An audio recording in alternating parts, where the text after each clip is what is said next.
Coach Paul Ballard of the women's soccer team, coming out of training camp, getting ready for Game 1 right here on Coulter Field on Wednesday night against UQTR.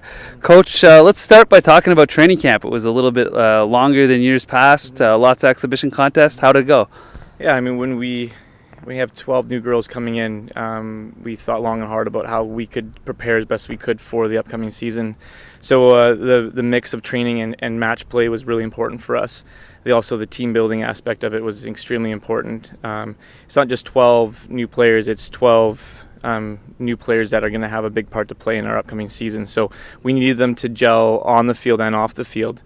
When I look back at it, the games we played were, I think, ideal for our upcoming season. They were challenging, they were physical, they brought lots of different adverse situations. So all in all, I thought preseason, although it was long and heavy days for the girls and for us as a coaching staff, I think we look back and say it was a really good success.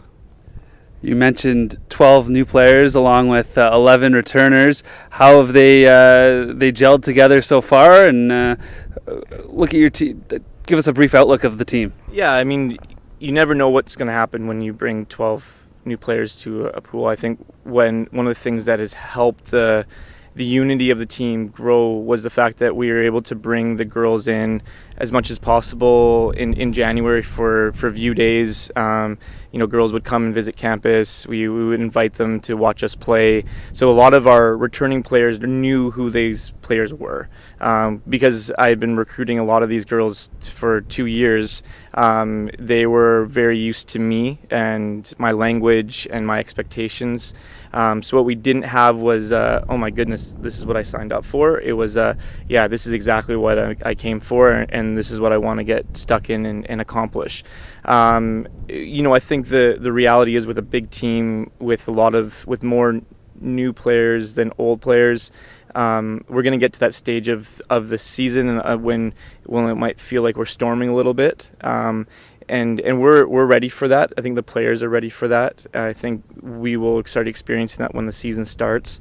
No competition that we could get outside of our conference could compare us for our conference. Unless we're playing top Div 1 schools down south, I think the RSEQ, the level of physicality and competitiveness that's within it is uncomparable. So our new girls are going to come tomorrow night, finally understand what we've been trying to talk about for the last 2.5 weeks. You touched a little bit on the RSEQ being a physical league. What do you know about some of the opponents that you'll be playing? I think every team's improving, and that's one of the things about this conference is that it is a representation of women's soccer in Quebec, and women's soccer in Quebec is strong. If you look at the national teams, you look at the youth championships, the teams that are winning are Quebec teams. And, when our competition can load themselves up with national championships, whether it's from the CEGEP level or the youth level, we know that they're going to be ready to go. The advantage that we have is that we're unknowns. The advantage is that the girls that we've been able to get are from all across the country. They bring a different element. We will be different. We will be young. The teams that we'll be playing against are going to be experienced, and they're going to know what winning looks like and feels like. We have to get there, and we're ready to start tomorrow night. That's great. Thank you very much, Coach, and look forward to talking to you throughout the season. All the best. Awesome. Thanks a lot, Marty.